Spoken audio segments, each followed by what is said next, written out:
जम्मू कश्मीर सरकार के chief minister Omar Abdullah साहब के रेजिडेंस के ऊपर कैबिनेट की मीटिंग हुई और इस कैबिनेट की मीटिंग का बेसब्री के साथ जम्मू कश्मीर का नौजवान इंतजार कर रहा था कि उन्हें इंसाफ मिलेगा। नंबर एक। नंबर दो, ये अवाम इंतजार कर रही थी कि उनके मसले हल होंगे, चाहे वो मुलाजिमों के हों,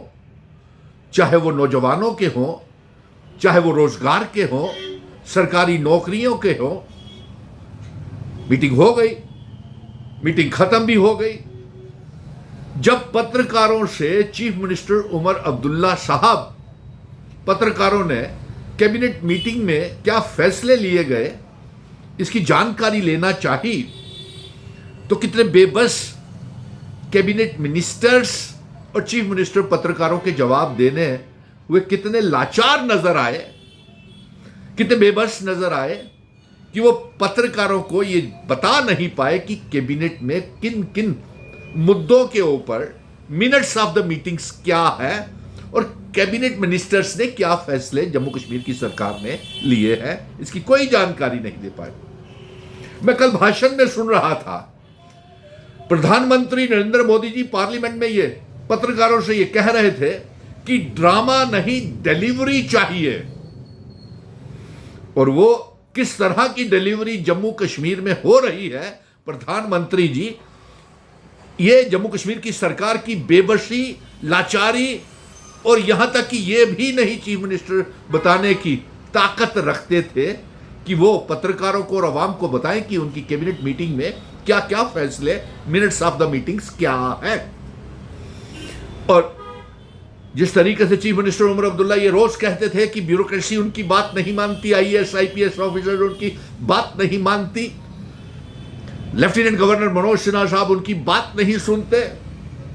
डबल इंजन की सरकार है, दोनों ही इंजन आपस में टकरा रहे हैं और लड़ रहे हैं। लेकिन आज इस कैबिनेट मीटिंग के बाद ये तो सामने निकल करके आ गया कि जो चीफ मिनिस्टर उमर अब्दुल्ला साहब कहते हैं कि ब्यूरोक्रेसी उनकी बात नहीं मानती और लेफ्टिनेंट गवर्नर उनकी फाइलों को पूरा नहीं करता, इसीलिए आज चीफ मिनिस्टर उमर अब्दुल्ला ने अक्लमंदी का इजहार किया। फैसले लेने के बाद भी उन्होंने ये पत्रकारों को और अवाम को नहीं बताया कि उन्होंने कैबिनेट की मीटिंग में क्या फैसले लिए हैं, क्योंकि जब तक लेफ्टिनेंट गवर्नर मनोज सिन्हा साहब की मोहर नहीं लग जाती है तब तक वो कैबिनेट की मीटिंग के फैसले, मिनट्स ऑफ द मीटिंग्स के फैसले नहीं लिए जा सकते, क्योंकि उसमें लेफ्टिनेंट गवर्नर टिक करेंगे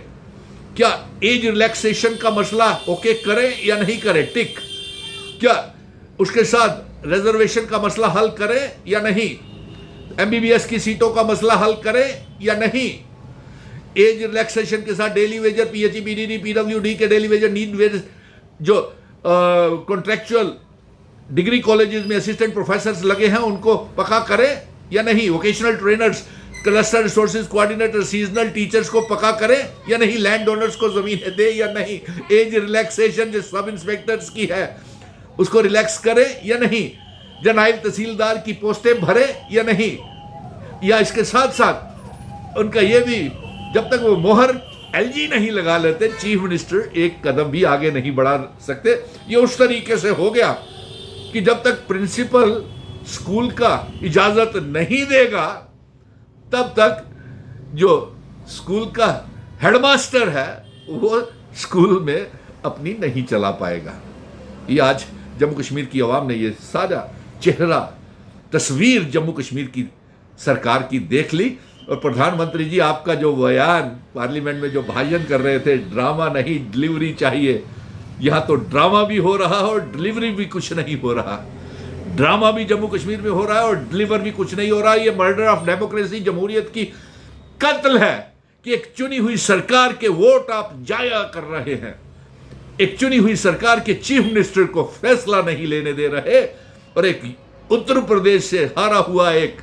भारतीय जनता पार्टी का नेता यहां पे अपने लेफ्टिनेंट गवर्नर बना करके बिठा दिया। हमारे एब्रोगेशन ऑफ आर्टिकल 370 के बाद, यूनियन टेरिटरी बनने के बाद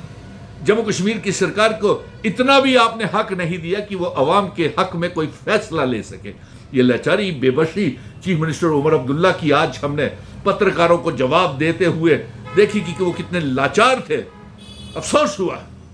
उनकी बेबसी के ऊपर। एक कैबिनेट मीटिंग का मजाक बना दिया इस मरकज की सरकार ने। आर्टिकल 370 के हटने के बाद, रियासत को यूनियन टेरिटरी बनाने के बाद, इसीलिए हम ये रियासत के दर्जे की वापसी की जंग लड़ रहे हैं और साथ में एब्रोगेशन ऑफ आर्टिकल 370 के गलत फैसले के खिलाफ जंग लड़ रहे हैं कि हमारी जम्मू कश्मीर रियासत का दर्जा जल्द से जल्द वापस किया जाए और स्पेशल स्टेटस को बहाल किया जाए। और अफसोस तो इस बात का आ रहा है कि आर्टिकल 370 की मांग जो जम्मू कश्मीर के मेंबर पार्लियामेंट्स हैं, राज्यसभा में चुन करके भेजे हैं, वो रियासत के दर्जे की सिर्फ बात करते हैं, जो जीत के हम सुप्रीम कोर्ट से ला चुके हैं। आर्टिकल 370 की बात करते हुए वो डरते क्यों हैं? एक बिल लाए पार्लियामेंट में और एक बिल के तहत ये कहें कि हमें आर्टिकल 370 जबरन तोड़ा गया है, हमारे साथ अनकॉन्स्टिट्यूशनल गैर आईनी काम हुआ है और हमारी रियासत का दर्जा जल्द से जल्द वापस किया जाए। और आज ये देखने में मिला कि कैबिनेट मीटिंग का किस तरीके से मजाक बनाया गया है,